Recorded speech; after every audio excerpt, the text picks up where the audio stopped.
Okay. Vita. I'm gonna show y'all boys where I'm from, man. I'm from About my eating, Okay. especially now that I had them stomach issues, because that's a real thing, you know. So I was disciplined throughout all camp, like me eating and stuff like that. And coming into fight week, me knowing that, I'm like, damn, this junk supposed to be just coming right off. Because honestly, that was the most disciplined I ever been in camp. Because I'm knowing that Baranchik weigh-ins was like kind of hard. So I'm like, all right, well, I'm definitely gonna be strict to my diet in camp this time around. You know what I'm saying? So it wasn't the diet at all, for real. Okay. So you get on the scale and you're over by 4.3. Obviously, at that point, it's not a surprise, right? Right. What did you think was going to happen? Did you think that the fight would proceed? What were you thinking at that point? Honestly, I fought myself for this part right here, how I was like carrying it. And again, I fought myself for it, but I was super cocky, arrogant, thinking that he just gonna take the fight anyways. Because because I did it one point in time with the limos fight. Mhm. And then just thinking that, you know, it's a big event and there's no way like he cannot fight, you know what I'm saying? And he's a fighter. All that's going through my head during that moment. So I'm just thinking like, he'll take it. You know what I'm saying? I didn't come overweight on purpose. That's not what champions do. You know, that's not what I do. You know what I'm saying? I didn't like, I'm gonna come in 4 pounds overweight on purpose. Like, no, hell no, I ain't do that. But I just thought that he still was gonna take it. You know what I'm saying? And for what I was told, he still did want to take the fight, but I guess his team told him it wasn't really a good idea. So people were reading your body language and all that stuff on the Right. scale, and they did say like, oh, it doesn't seem like you have remorse. It doesn't Right. seem like you care. You're sort of confirming that here? Like you're sort of saying like you were cocky to the point where you're like, all right, I fucked up, but this fight is still going to go through? No, I wouldn't honestly say that, honestly. I was fucked up by that joint. I just, coming from where I come from, and this just, people can take it for what it is. This is the honest truth. Coming from where I come from, I learned how to build a barrier to where I would never let, after the Olympics, when I lost the gold medal, I learned how to put up a barrier to where people can never see me hurt. People can never see me down. And honestly, after I lost in the Olympics, that was the most hurt I ever was in the public eye. And I didn't even show it. You ain't see not one, nothing. You know what I'm saying? So I learned how to build that shit up, honestly. And it backfired on me. Because when I was hearing all like the people saying, oh, he doesn't really care. I'm like, damn, why did these people saying that? Because before I came to the scale, people don't even know what I was doing for real. People don't know how I was really like feeling inside. But when I actually went back and had time to reflect on everything, I'm like, damn, Keyshawn, you did a great job not showing that shit. You know what I'm saying? But that shit backfired on you, bro. Now people think you don't care when that shit really fucked me up, bro, for real. Okay. And so when you found out that he wasn't taking the fight, and now this event that you're supposed to be headlining, it's the homecoming, all this stuff. Yeah. How did that sit with you? I was hurt, man. I was out with, not out, but my family was in town, and I was just sitting around my family and stuff, and they would just ask me like, Keyshawn, is he still gonna fight? He's still gonna fight? I'm like, I don't know. My team working out with his team. Again, I'm still thinking like, I think he's gonna take it though. I think he's gonna take it. So when I got that call, I talked to him, of course, and I hung up. And you could just feel my energy switch. So they all looking at me like, I'm like, yeah, it ain't gonna happen. They just like, fuck. It's hard reliving this shit for real, but I'm sorry, but I appreciate that you whole doing it. day, like after I got that phone call, like that he wasn't gonna take the fight, something in me was just like, Keyshawn, you gotta change, bro. You gotta be better. You gotta do better. You gotta be better. Something in me was just like, boom.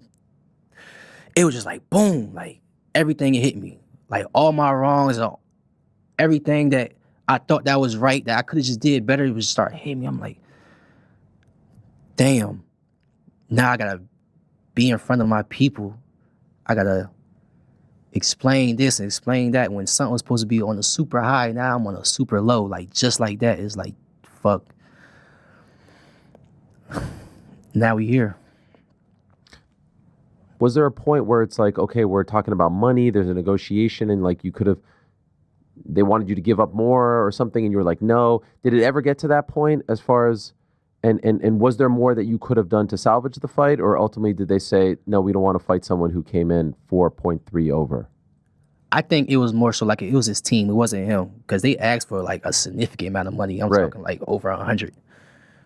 And were you willing to do that? Yes. Okay. I told my team, I said, at the end of the day, it's my fault, and I got to accept everything that comes with it. Whatever he asked for, I'm willing to do, because it's my fault. It's not because it's in my city. It's not because I'm main event. And if I was on the undercard, I would be saying the same thing. You know what I'm saying? It's my fault, so I got to do anything in his power to make him feel comfortable fighting me. So I was willing to give up the bread and stuff like that, but again, it wasn't on De Los Santos, like how shit be on me. It was on his team. So I guess his team was looking at how I was carrying shit, and they was like, man, F him, we good. I guess they probably put a little money in De Los Santos' pocket until his next fight, you know what I'm saying, and what about their business. But his team it was definitely his team. And I also want to say this on air. Weigh-ins. It was weigh-ins when we was about to do our stare-off, and I missed weight. We was about to do our stare-off, and they wasn't trying to let us do our stare-off. So I'm like, I'm agitated. I'm like, what is y'all doing? Like, I'm not going to do nothing to him. Like, just let us continue it. You know what I'm saying? I was so confused. And as I was stepping up to him, I smacked. It's so much going on that I didn't even realize what I was doing, for real. That's why I whatever. I smacked his promoter hand out the way, like disrespectfully. And I forgot his name, but he's a well-known. And I'm saying this to say, I apologize to you, sir, because you old enough to be my father, probably my grandfather, and nobody of that age should even be, should even be going through that. And I apologize to you, sir, for real. And I honestly feel like it was that moment that made his promoter be like, nah, forget this kid. Okay. Honestly, that's my honest opinion. Did you talk to Edwin backstage or anything? Like, were there any conversations? I DM'd him. He DM'd me back, but it wasn't in the midst of all this. No, it was after. It was after the fact. What was that like?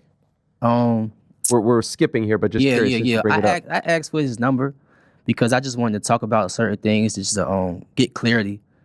But honestly, I never called him because it was just like, F it, it is what it is. Wait, so he responded and gave you his number? For sure. And then you never called him? For sure. So you asked him, but then didn't want to actually go through with it? For sure, because it was just like, I just didn't want to touch on that situation anymore. Because it was just like, man, I'm just going to move on from it. Okay. You know what I'm saying? It was just like, I at this point, we all know top rank situation. You know what I'm saying? They still figuring things out. So it's like, I can't even be like, yo, let's fight. It's really nothing. You know what I'm saying? So it was like, I was kind of, I was moving off emotion when I reached out to him. You understand what I'm saying? So as things just started settling in, and I just let things I'm like, man, the best thing to do is just move forward. Just try to move forward the best as possible. There's no point of just keep touching on what already happened. During that fight week, when they had the presser, you and Abdullah Mason had a bit of a back and forth. Right. And now, as a result of this, he ends up headlining in your hometown. Right. Did that just add insult to injury at that point? Or at this point was so much shit going on, like it didn't even matter? Because there was some sort of irony that the guy that you were talking about, right, and maybe some might say a little dismissive of, like, okay, right, and now he's headlining, that he got the opportunity, now it's his coming out party. Right. Did that annoy you? No, he deserved it. He deserved it. And I also want to say that, in a way, I was wrong for doing that to Abdullah. Because at the end of the day, I'm 26, and I'm way older than him, honestly. I remember he was in the amateurs and I was on the Olympic team, and he wanted to, I know Abdullah very well, you know what I'm saying? So I know his father, his brothers and all that, they good people. So like, honestly, in a way, I was kind of wrong for doing that to Abdullah, honestly. And I don't think he really deserved an apology, because at the end of the day, it's sport, and we all do this because of sport, but it's a way I could have done it a little better. But it was just like, during that week, I was just on fire for my own personal reasons. And I just reacted out of my emotions during that week. And I could have just went about it a better way. When you say your own personal... What it do, still with the camp, shine like a lamb, big balls, cake pole, top boxing, for my celebrity, remember, turn times, no lag, good people do it on yourself. Call them in if I love me, man, a big game, don't tell me if I lost 988. All right. Keyshawn Davis, man, he opens up on the Ariel Hawani show. This is gonna be a I'm gonna make multiple videos. Say that. This is part 1. A part about the missing weight. I just want to say, I pray that this brother get his mind right. Okay, I do. You know what I mean? Despite the criticism that he deserves, you know, I do pray that he do find help. You know what I mean? For his mental. You know what I'm saying? Because he going through a lot mentally. So I do pray for the brother. I want to make that perfectly clear. As a fan of boxing, you know, yes, we're gonna be critical of you. But as a man, right? I don't know you as a man, but I do pray that whatever you're going through, you get through it. Now, let's keep it on the boxing tip, right? On the boxing tip, you know, you assuming that Edwin De Los Santos was just gonna take the fight because you took the fight with Lemos, which is something that I said, which is something a lot of people said. You know what I mean? We feel like Keyshawn Davis was a little bit arrogant, and he admitted to that. And I really respect him for keeping it 1,000. You know, a lot of fighters won't do that. He kept it 1,000. He said, "Look, man, I thought dude was gonna take the fight anyway. I felt like, you know, he was gonna do that because I did that with Lemos, so I felt like he was gonna take the fight anyway." He said he heard that, you know, dude wanted to take the fight, but you know his team didn't want the fight because of, you know, he believes how he treated the promoter at the weigh-in. He slapped the promoter's hand, right? So he believes that's what did it. I don't think that was it. I think it was more of they looked at that Ryan Garcia, Devin Haney situation. That's what I think, and I think that's what made their decision. Like, hey, we're not gonna put you in there because we don't want that type of issue, right? So I applaud Edwin De Los Santos' promoter for doing the right thing for his fighter and putting him in the right position, right? He ended up getting paid a full purse, and you know, it's on to the next.